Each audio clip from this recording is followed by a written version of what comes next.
আজকে রায়গঞ্জে গিয়ে এতগুলি টাকা খরচা হবে সেটা জানতাম না। তো চলো প্রথম থেকে বলা যাক কিভাবে এতগুলি টাকা খরচা হলো।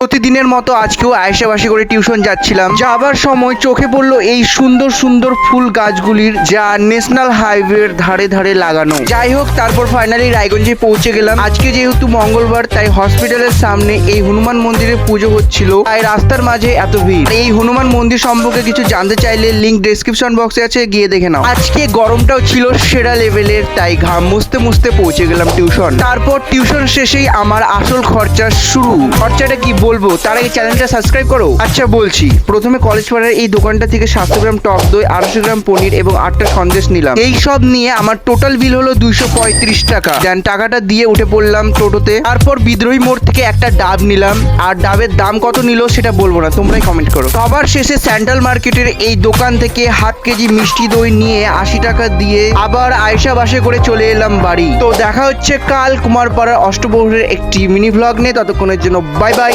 টাটা।